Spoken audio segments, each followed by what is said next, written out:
Oke, selamat sore semuanya dan salam sejahtera bagi kita semua. Eh, Kita lanjut materi kita pada mata kuliah data mining. Hari ini kita pertemuan minggu yang lewat pertemuan ke-6, hari ini kita pertemuan ke-7. Materi kita pada hari ini adalah berhubungan dengan algoritma asosiasi rule.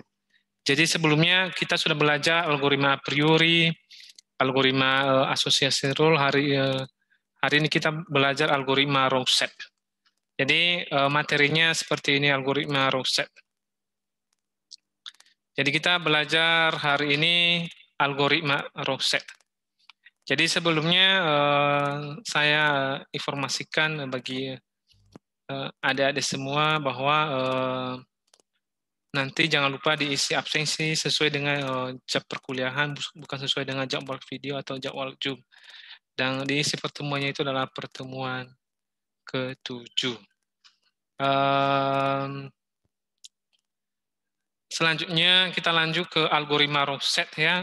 Nanti modul ini ada di Google Class atau buku yang telah Anda beli ya. Lanjut ya, definisi dari algoritma row set.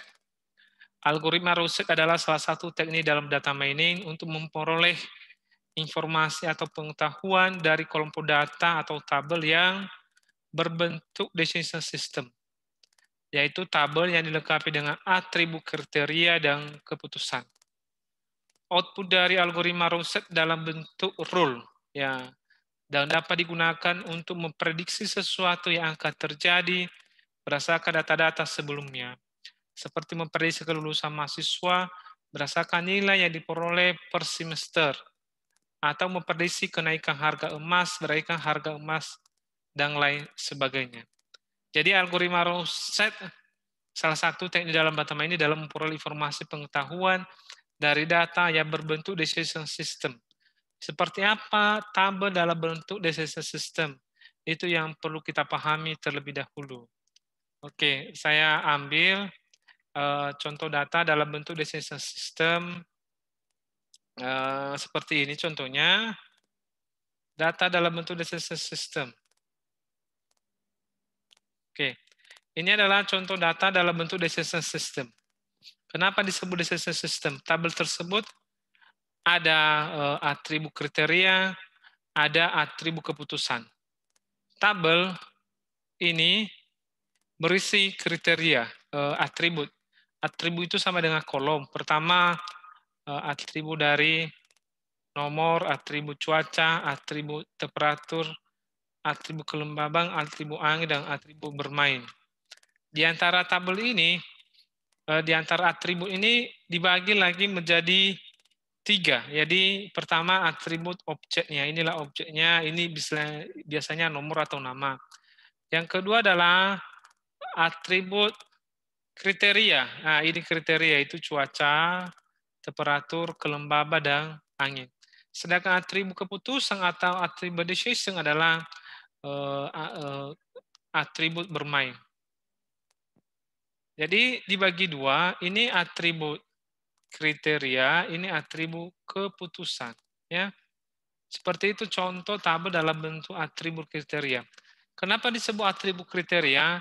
Karena tabel ini, kenapa disebut atribut kriteria? Karena kriteria ini, cuaca, temperatur, kelembaban, dan angin, itu mempengaruhi atribut keputusan, yaitu bermain. Jadi, seseorang, di sini kalau kita baca, seseorang bermain itu atau tidak, bermain atau tidak, itu dipengaruhi oleh atribut kriteria. Contohnya hujan, temperaturnya bagaimana, sedang kelembabannya seperti apa, dan anginnya ada atau tidak. Jadi itu yang mempengaruhi seseorang bermain atau tidak dalam tabel ini. Jadi keputusan seseorang bermain atau tidak itu dipengaruhi oleh atribut kriteria. Makanya disebut atribut kriteria. Ini disebut atribut keputusan karena ini keputusan. Ya, keputusan misalnya lah, cuacanya sedang hujan, temperaturnya sedang, kelembabannya tinggi, angin tidak ada, maka seseorang ini bermain. Isinya adalah bermain tenis di kasus ini. Jadi seseorang bermain atau tidak itu dipengaruhi oleh kriteria cuaca, temperatur, kelembaban, dan angin. Jadi itu makanya disebut atribut kriteria dan atribut keputusan. Jadi mudah-mudahan bisa dipahami.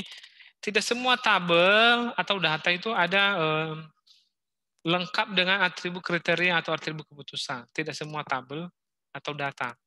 Jadi kalau misalnya di algoritma sebelumnya, misalnya a priori dan association rule, tabelnya itu harus dalam bentuk transaksi. Sama juga dengan algoritma row set, tabelnya itu harus berbentuk decision system, di mana dalam atribut tabelnya, dalam atributnya ada atribut kriteria dan atribut keputusan. Oke.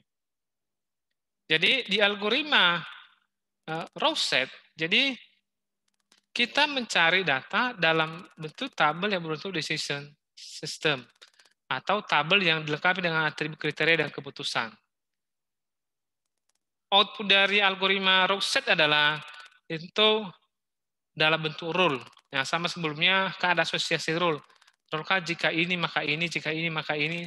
Hampir seperti itu juga output dari algoritma row set. Hanya saja nanti caranya yang berbeda.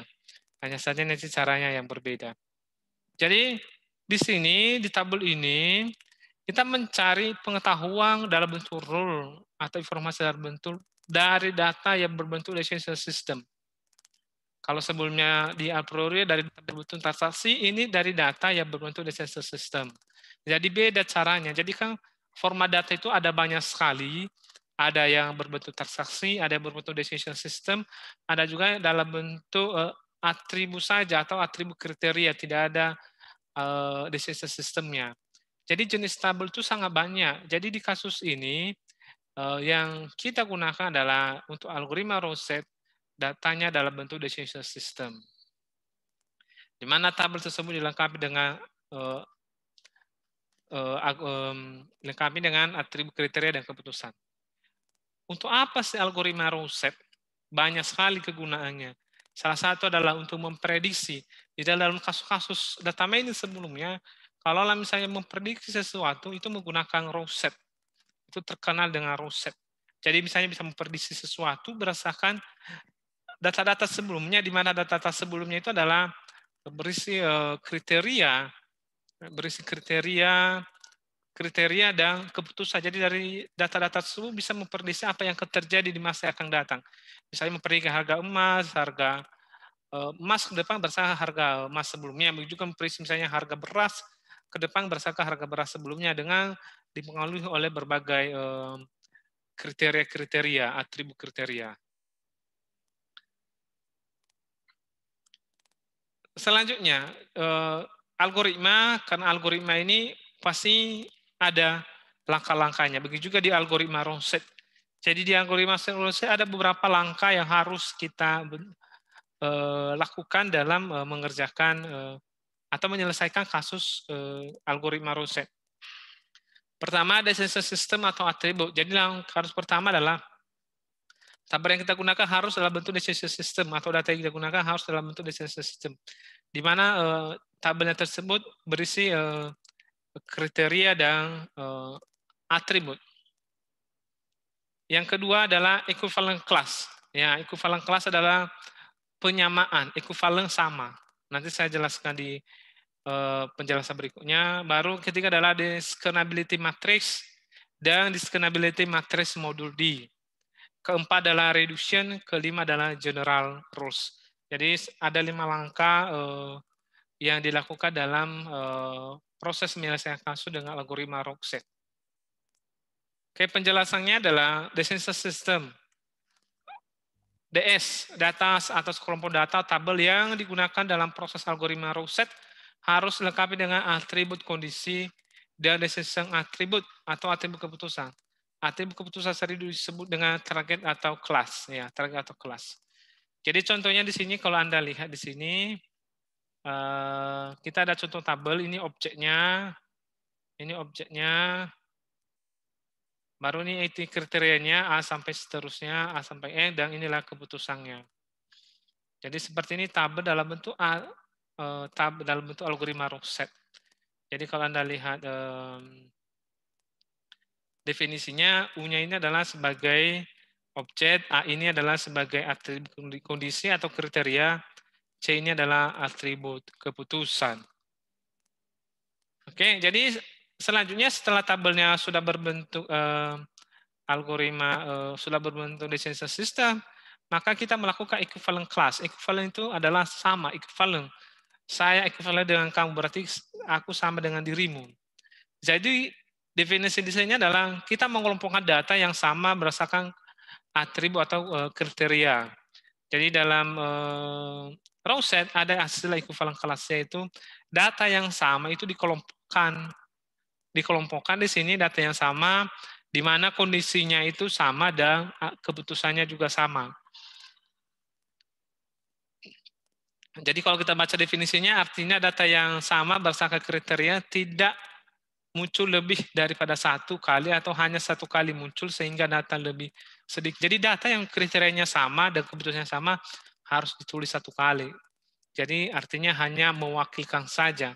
Data misalnya data 1, 5, 10 sama kriterianya, maka hanya ditulis satu kali. Jadi makanya disebut equivalent class. Selanjutnya adalah discernibility matrix. Proses pencarian perbedaan nilai atribut kondisi atau kriteria antara data pada equivalent class EC, proses pencarian yaitu data yang sudah berbentuk equivalent class EC, atribut kondisi kriteria dirubah dalam bentuk matriks, dalam bentuk variabel seperti ABC, dan dalam bentuk equivalent class EC dikonversi ke matriks dengan jumlah kolom dan baris sama dengan jumlah data pada equivalent class atau EC. Cari perbedaan nilai atribut antara data pada equivalent class EC dan tuliskan atribut yang berbeda berbentuk variabel. Nah, jadi di discernibility matrix ini kita juga mencari perbedaan, tapi perbedaan antar kriteria. Sebelum kita mencari perbedaannya, dari data dari equivalent class kita rubah ke dalam bentuk matriks, dan data dalam bentuk equivalent class kita rubah dalam bentuk variabel ABC. Nanti kita lihat di contohnya. Begitu juga discernibility matrix modul D. Jadi discernibility matrix modul D adalah lanjutan dari discernibility matrix. Jika di discernibility matrix nilai atribut kriteria kondisi sama, maka nilainya dihapus. Hanya yang sama kita cari. Kalau di discernibility matrix keputusannya yang sama dihapus, sedangkan yang berbeda dipertahankan. Jadi discernibility matrix modul D kita mencari juga perbedaan, tetapi dalam perbedaan itu adalah di keputusan. Kalau di sini di kriteria atau kondisi. Reduksi ini mereduksi atau mengecilkan atau mengurangi. Jadi atau menghilangkan istilahnya. Jadi nilai yang ada yang tidak dihapuskan dipertahankan pada proses discernibility matrix modul D. Menjadi persamaan matematika dengan jumlah variabel yang sangat banyak. Untuk menyederhanakan persamaan tersebut digunakan prime implicit fungsi Boolean. Berikut hukum Boolean yang digunakan untuk mereduksi persamaan dengan jumlah yang banyak. Hasil dari discernibility matrix modul D, hasilnya itu dalam bentuk persamaan atau dirubah dalam bentuk persamaan. Sehingga persamaannya itu sangat banyak, karena sangat banyak maka perlu direduksi. Untuk mereduksi itu menggunakan hukum Boolean. Hukum Boolean ini ada di sini, ada dua, ada operator N atau kali. Jadi kalau dia A kali A hanya ditulis A kali 1 A kali 0 A kali A tambah B, A.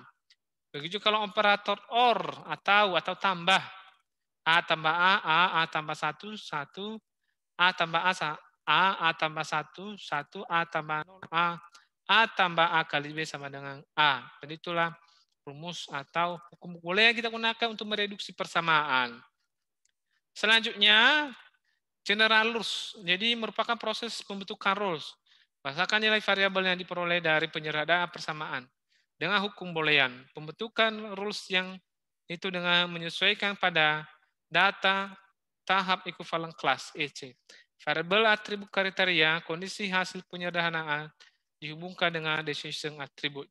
Jadi dibentuk rules dari sini, dari tabel, dari reduksi. Setelah reduksi kita cari rulesnya. Oke, kita langsung ke contoh kasus aja. Jadi kita langsung ke contoh kasus. Contohnya adalah 5.3, studi kasus dan penyelesaian. Sebuah perusahaan PT ABC mempunyai data historis penerimaan pegawai. Data tersebut sebagai berikut. Oke, PT ABC punya data pegawai sebelumnya. Pegawainya ini ada yang keputusannya diterima, ada juga yang tidak. Seorang pegawai itu diterima atau tidak itu berdasarkan kriteria kondisi atau kondisi, itu berdasarkan IPK-nya, pendidikannya, pengalamannya, dan hasil ujian. Jadi tabel ini dibagi ke dalam 3 bagian, yaitu pertama ini objeknya, baru IPK dan pendidikan pengalaman itu adalah atribut kriteria atau kondisi, sedangkan K adalah keputusan, atribut keputusan. Jadi lengkap sesuai dengan format algoritma a priori, tabel itu harus dalam bentuk decision atribut. Oke, selanjutnya untuk memperoleh informasi berupa pengetahuan atau rule aturan berupa atribut yang diperoleh seorang calon pegawai diterima atau tidak diterima pada perusahaan ABC, maka diolah data di atas dengan algoritma Rosette. Jadi di sini tugas kita mencari pengetahuan atau informasi. Faktor utama apa sih yang mempengaruhi seseorang itu diterima bekerja atau tidak? Apa sih yang mempengaruhi seseorang diterima di PT ABC? Apakah IPK, pendidikan, pengalaman, atau hasil kerja, atau semuanya? Itu yang mau kita cari. Apa yang mempengaruhi atribut kondisi, apa yang mempengaruhi seseorang diterima atau tidak? Itu yang kita cari, pengetahuan atau informasi. Kalau nanti rule-nya dapat, ya barulah kita terapkan. Jadi kita cari rule aturan yang menyatakan seorang itu keputusan diterima atau tidak. Berdasarkan kriterianya. Itu yang mau kita cari di sini. Penyelesaian. Pertama adalah saya jelaskan data dalam bentuk decision system. Nah, jadi data dalam bentuk decision system, data dikelompokkan, data yang digunakan harus berformat decision system, di mana tabel terdiri atas atribut, kriteria, kondisi, dan atribut decision atribut. Jadi atribut kondisi adalah IPK, pendidikan, pengalaman kerja, sedangkan decision atribut atau atribut keputusan adalah keputusan. Objeknya kita rubah ke E1, E2, nggak ada masalah. Andi Saputra Sinaga E1, Skoribulolo E2, dan seterusnya, itu hanya sebagai variabel, tidak masalah. Untuk lebih mempermudah dalam perhitungan, maka data yang digunakan yang berupa angka dibuat dalam bentuk kategori seperti data IPK. Oke, di algoritma Rosette, angka secara langsung tidak bisa diprosesnya. Karena tidak bisa diproses, maka angka tersebut kita konversi atau kita buat dalam bentuk variabel. Ya, misalnya lah, kalau misalnya IPK-nya di bawah 3 atau sampai dengan 3,5, maka sedang. Sedangkan di atas 3 disebut tinggi. Jadi itu kategorinya. Jadi kategori ini nanti yang dipakai pada proses algoritma Rosette. Jadi lihat pada tabel di 356, IPK sudah menjadi sedang tinggi, tidak IPK lagi secara langsung atau tulisannya angkanya sudah dikonversi. Kenapa? Karena algoritma Rosette tidak bisa memproses angka secara langsung, jadi kita harus konversi dalam bentuk variabel huruf. Apakah harus seperti ini juga? Harus sedang tinggi, tidak, bebas ya. Pokoknya dalam bentuk kategori. Jadi sehingga tabel 5.4 berubah jadi tabel 5.6 dengan perubahan IPK. Yang lain, pendidikan, pengalaman, hasil kerja, keputusan tidak dirubah karena memang sudah pas. IPK aja yang kita rubah dalam bentuk kategori. Selanjutnya, equivalent class. Jadi saya jelaskan di equivalent class, data yang sama itu dihilangkan, dihapus. Data yang memiliki kriteria kondisi sama dikelompokkan, hanya ditulis satu kali. Oke. Jadi data kita tadi 9, sisanya tinggal 1, 2, 3, 4, 5, 6. Kenapa tinggal 6? Karena sudah dihapus sebagai data yang sama. Yang sama itu adalah equivalent class EC1, 1. Berarti dia sendiri, yaitu sedang E1 ada baik diterima. Oke. Baru EC2, equivalent kelas 2, 2 dan 7, tinggi ada sangat banyak. Berarti nomor 2 dan nomor 7 sama. Yaitu sedang, sama-sama sedang.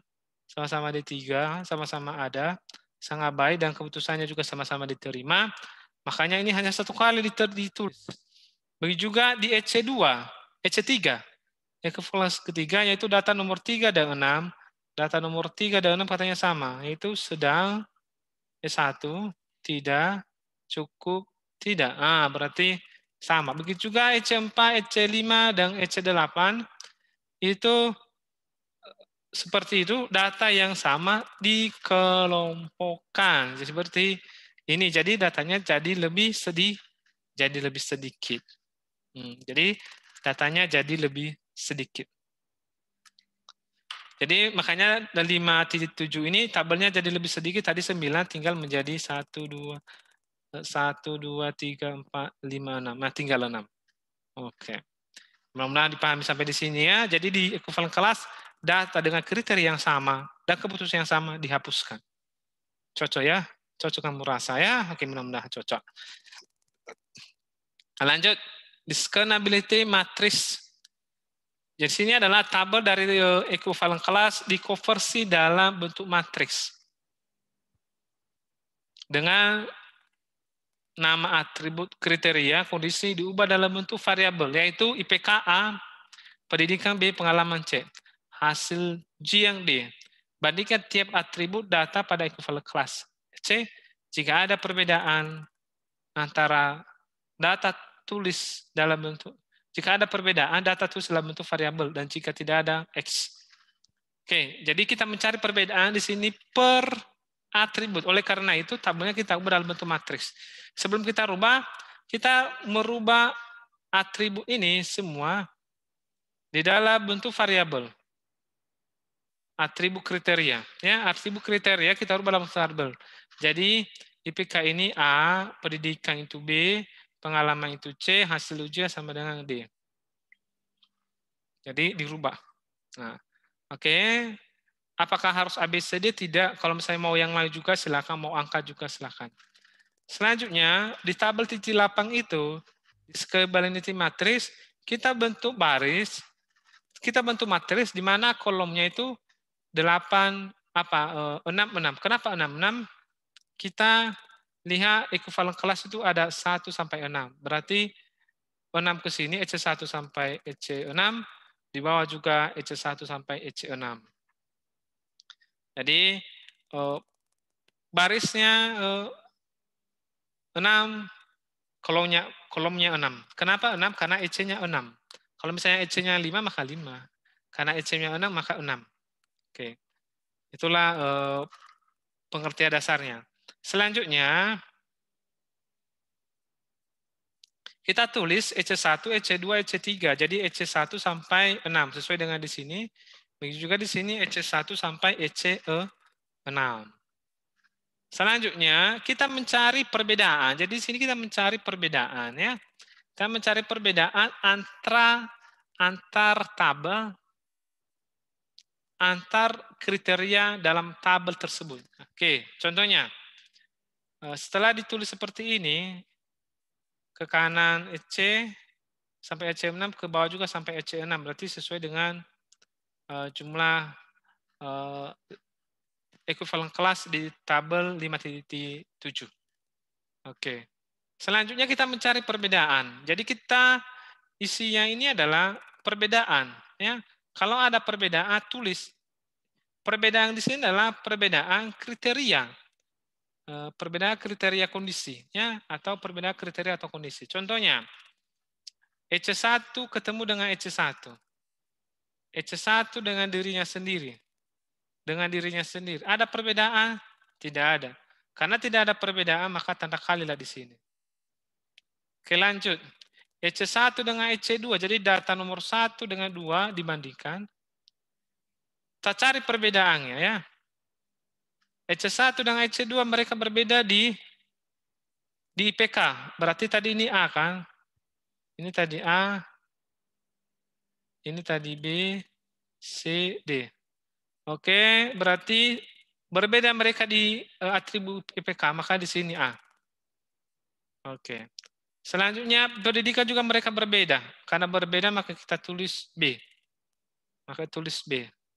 Selanjutnya berbeda di pengalaman sama, berarti tidak ditulis. Hasil ujian D, berbeda, maka ditulis D. Maka hasilnya adalah A, B, D. Oke, begitu juga EC1 dengan EC3. Perbedaannya hanya di CD. Oke, EC1 dengan EC3 berarti ini. Sedang, berarti sama, berarti A-nya tidak ditulis karena sama. E1 dengan E1 tidak ditulis karena sama.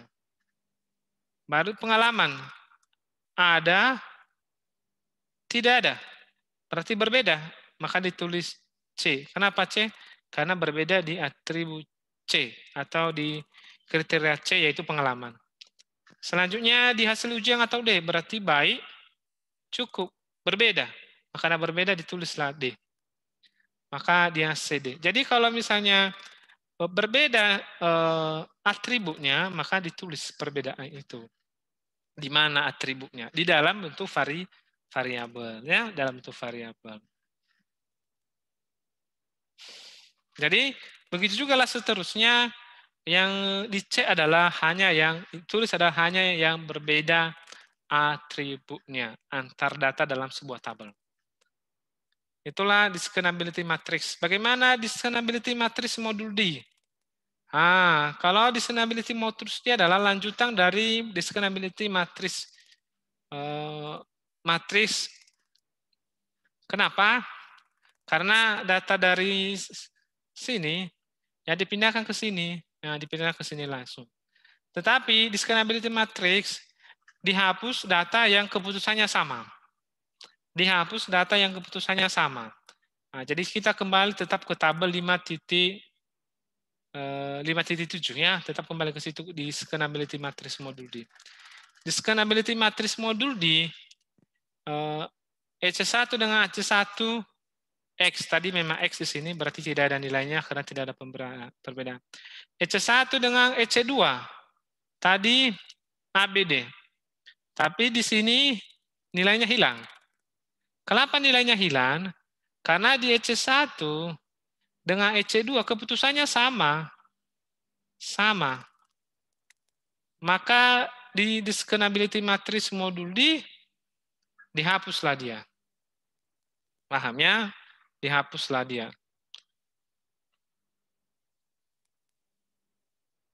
Begitu juga kita lihat ini, EC3 dengan EC4. EC3 dengan EC4, sebelumnya EC3 dengan EC4, besi. EC3, EC4 kita lihat. EC3, EC4. Kenapa dihapus? Coba Anda lihat, EC3 dan EC4 adalah keputusannya sama, maka nilainya dihilangkan. Jadi kesimpulannya adalah, kalau discernibility matrix, kalau yang sama kriterianya dihapuskan, yang berbeda dipertahankan. Kalau di discernibility matrix modul D, yang keputusannya sama dipertahankan nilainya, yang berbeda dihapus. Yang keputusannya sama dihapus, yang berbeda itu ditulis. Jadi itulah discernibility matrix modul D, jadi keputusannya harus berbeda baru ditulis, kalau sama dihapus atau dikalikan. Jadi coba baca penjelasan di bawahnya. Sel titik temu antara EC1 dan EC2 pada discernibility matrix tandanya ABD. Tapi pada langkah discernibility matrix modul D tandanya berubah menjadi X karena nilai decision atribut antara EC1 dengan EC2 yaitu sama, yaitu diterima. Jadi mudah-mudahan dipahami. Kalau keputusannya sama, decisionnya sama, maka dihapuskan. Reduksi adalah mereduksi, meredup, mengurangi. Kalau misalnya cahaya terlalu terang diredup, berarti dikurangi. Sama juga di sini dikurangi. Reduksi proses untuk penyederhanaan persamaan matematika dengan prime implikan fungsi boolean yang diperoleh dari discernibility matrix modul D sesuai dengan jumlah data pada ekuivalen kelas yaitu 6. Maka persamaan yang kita peroleh sebagai berikut. Oke, coba perhatikan. Ini persamaan. Tabel setelah sampai tabel 5.9 atau discernibility matrix modul D berarti sudah selesai, kita masuk ke persamaan. Jadi persamaannya itu adalah kita mengambil nilai-nilai di sini, nilai yang masih tersisa yang bukan X. CD, BD, ACD, ABCD, AD, BCD, dan seterusnya. kita mengambil nilai itu. Macam mana mengambil nilainya? Macam mana dalam membuat dalam variabel dalam bentuk variabel logika. Caranya sangat gampang ya. Caranya itu adalah kalaulah misalnya ini kan satu sel, tapi satu sel itu ada 2 variabel, maka pakai atau ya, pakai atau. Kalau misalnya antar sel pakai dan. Jadi itu kuncinya. Contohnya lah, saya ambil, jadi persamaannya ini kita ambil secara baris bukan secara kolom. Ya, jadi kita ambil dari baris ini dulu pertama. Berarti yang sisa adalah CD, BD, ACD. Oke. Berarti CD satu kolom, berarti bisa saya pakai C atau D. Oke, masuk ke antar kolom berikutnya, berarti kolom berikutnya pakai dang. Beda berarti B di dalam ini B dan D, berarti B dan D atau D. Oke, antar apa lagi? Antar sel lagi atau antar atribut, maka pakai tanda dan. Maka di sini A, C, D, berarti A atau C atau D. Tutup. Jadi seperti itu cara membentuk dalam persamaan logika. Nah, coba lihat di sini, CD diambil dari ini CD diambil dari sini. Kenapa pakai ini atau tambah? Bisa tambah ya, karena dia dalam satu sel. Kenapa BD pisah? Karena BD ini di sel yang lain atau di kolom yang lain, makanya pakai dan atau tanda kali. Begitu juga CD. Kenapa ada kali ini? Karena antar sel. Karena antar atribut, kalau antar atribut maka pakai ini, pakai dan, maka dalamnya A atau C atau D, maka di sini dia. Seperti itu. Begitu juga di sini A, B, C, D. Di sini A atau B atau C atau D, dan. Nah, kenapa ada yang lagi? Karena AD ya. AD-nya di atribut yang lain. A, D ada 2 karakter, maka A atau D. BCD di sini berarti BCD di sini, B atau C atau D. Begitulah seterusnya. Jadi kesimpulan di sini kalau dalam satu sel pakai atau tambah, antar sel pakai dan atau kali.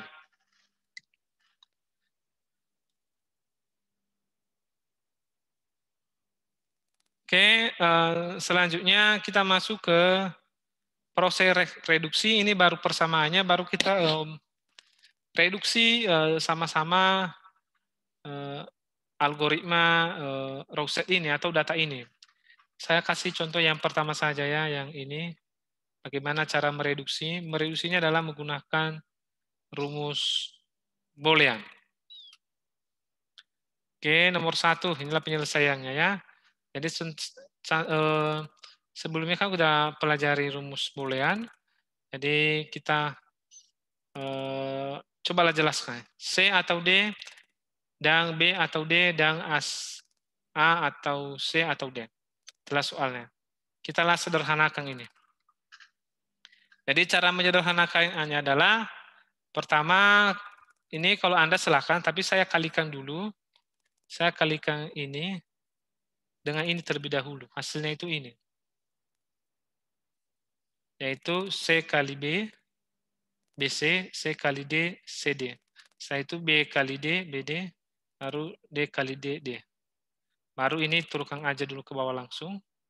Tidak perlu dikalikan dulu, selesaikan dulu satu-satu. Selanjutnya adalah masuk ke sini. Oke, tadi DD berubah jadi D, tinggal D. Kenapa? Karena di rumus Boolean A kali A sama dengan A. Berarti D kali D sama dengan D, makanya tinggal D di sini. Hukum Boolean D kali D sama dengan D. Ya. Selanjutnya, kita mengusahakan membuat persamaan dengan tujuan supaya lebih memudahkan dalam lebih memudahkan dalam menyederhanakan persamaannya. Jadi seperti inilah, ya saya buat seperti ini. Ya.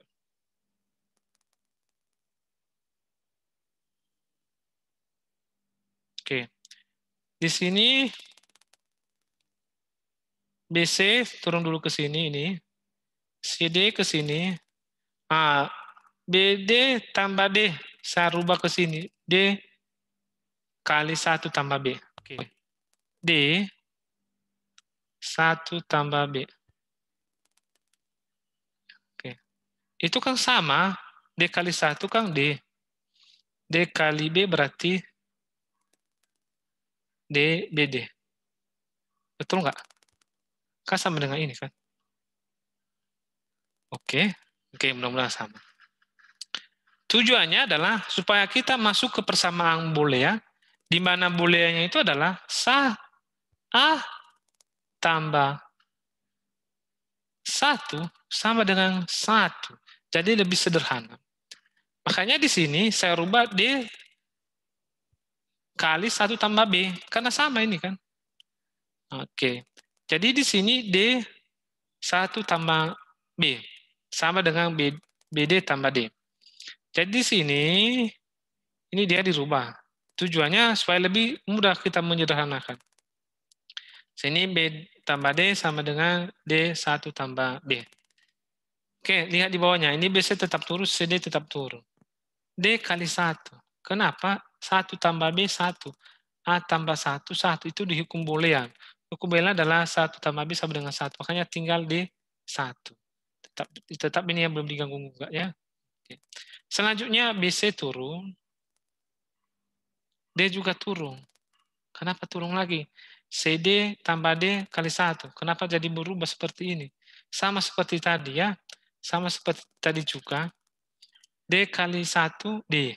D1. D kali C, CD. Kan sama ya. Nah, oke. 1 tambah C, 1. B ke sini. Berarti sini BC tambah D. Bisa disederhanakan lagi ini nggak bisa ya. Kalau Anda lihat rumus mulai yang di sini tetap turun ke sini tidak ada berubah. Oke. Selanjutnya kita kalikan ini karena nggak bisa lagi maka kita kalikan BC tambah D kali A tambah C tambah D. Caranya adalah langsung aja BC kali A berarti ABC, BC kali C berarti BCC, BC kali D berarti BC kali D sama dengan BCD. Selanjutnya D kali A, AD, D kali C, CD, D kali D, DD. Oke. Selanjutnya ini disederhanakan tinggal jadi D. BCC, CC-nya kan 2. Ini tinggal C. Jadi BC, jadi ABC ke sini, ini ke sini, BCD ke sini, nggak berubah, ini berubah.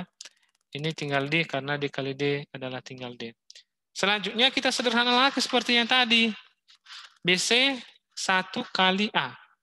BC kali 1 tadi. Jadi ini disederhanakan lagi.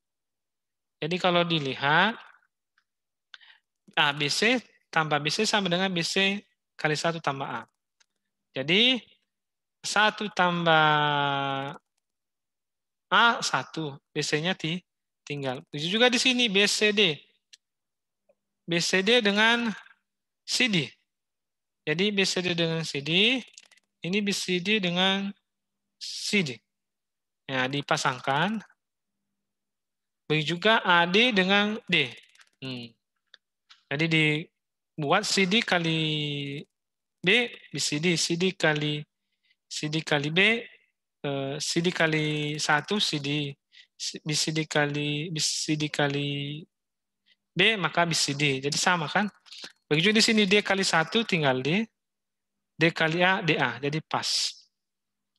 Jadi disederhanakan tinggal BC, tinggal CD, tinggal AD. Nah. Selanjutnya, BC ke sini, tinggal BC. Naik yang lain. CD kali C. Berarti D kali 1, D kali C berarti CD. Berarti hasilnya CD. CD ini hasil 1 karena 1 tambah A sama dengan 1, berarti 1. Berarti tinggal D sama BC. Oke. Jadi hasilnya ini adalah BC tambah D. Atau BC dalam kurun, atau karena ini tambah berarti atau, maka D. Kalau seperti ini hasilnya atau, kita ambil salah satu nilainya. Bisa kita ambil BC atau bisa D, karena pakai atau. Maka saya simpulkan di sini sangat mengambil BC. Saya bisa mengambil D, bisa juga. Tapi saya mengambil BC aja. Ya. Kalau Anda mengambil D juga bisa, karena pakai ini. Artinya atau plus. Kalau tanda seperti berarti atau. Atau pilih salah satu. Pilih salah satu BC atau B. Jadi seperti itu penjelasan cara berdiskusi algoritma a priori. Algoritma Rosette. Oke, begitulah seterusnya 2, 3, 4, sampai 6. Sesuai dengan banyaknya persamaan. Oke. Selanjutnya, ya. Selanjutnya, ya. Jadi hasilnya yang tadi, hasilnya nomor 1 tadi, ini, nah, kita masukkan ke tabel, nah, ke tabel ini, tabel 5.10, di mana hasilnya tadi ini adalah BC, ya. Dari pilihan BC atau D, jadi kita pilih BC, ya. Oke, jadi selanjutnya masuk kita ke general rules. Setelah memperoleh reduksi, maka dibuat kesimpulan dalam bentuk rule.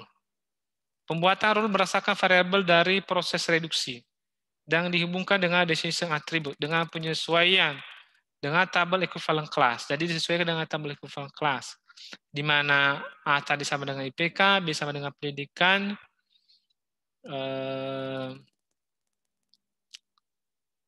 C pengalaman, D hasil ujian.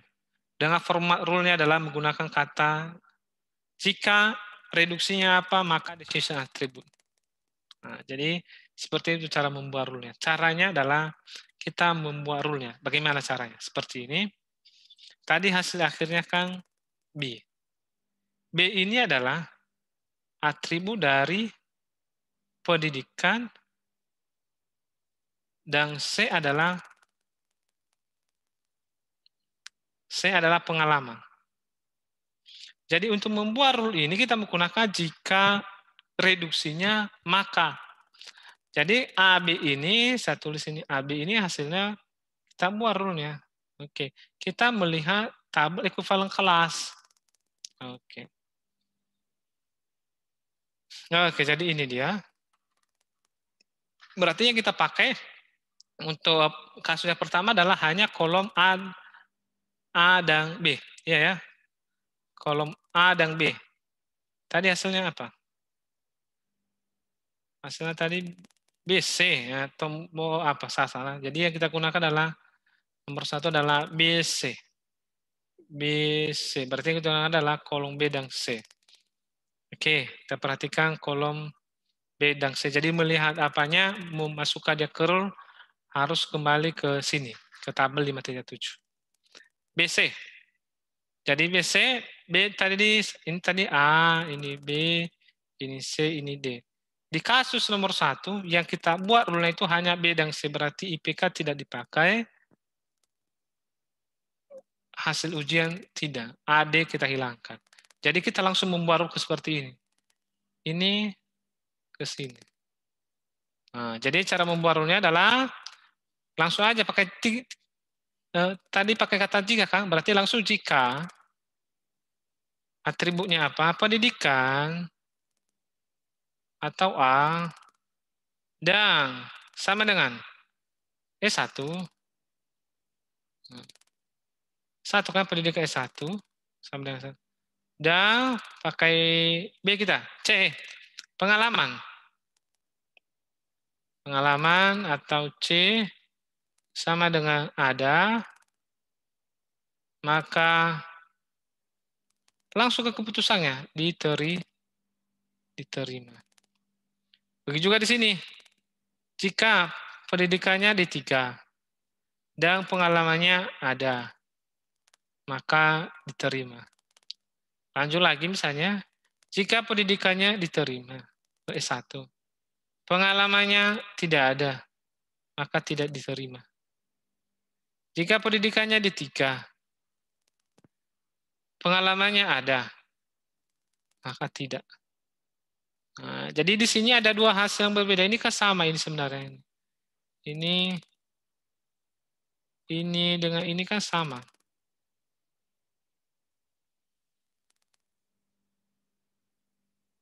Tapi hasilnya berbeda. Bagaimana cara membuarulnya? Gampang saja. Jika pendidikan D3 dan pengalaman ada, maka keputusannya diterima atau tidak. Jadi pakai tidak. Begitu juga lah seterusnya sampai yang terakhir. Jadi seperti itulah cara membuat role dengan algoritma Rorschach. Jadi algoritma Rorschach ini termasuk algoritma yang sulit dalam a priori, walaupun saya tidak sesulit yang lain, ini saja termasuk sulit. Oleh karena itu, kalau misalnya hanya Anda baca sekali, pasti tidak Anda pahami, makanya harus ulangi terus dan ulangi terus. Misalnya nanti ada yang tidak Anda mengerti, bisa tanyakan ke saya, termasuk proses perhitungannya atau pembuatan rule-nya. Sekian pertemuan ketujuh kita pada hari ini. Saya harap Anda mempelajari materi algoritma Rorschach, karena saya perkirakan kalau kita UAS, materi ujiannya saya ambil dari algoritma Rorschach, makanya dipelajari dan tanya sama saya apa yang tidak dimengerti. Sekian yang bisa saya jelaskan kurang lebih. Terima kasih atas perhatian Anda. Jangan lupa tetap belajar. Selamat sore dan salam sejahtera bagi kita semua.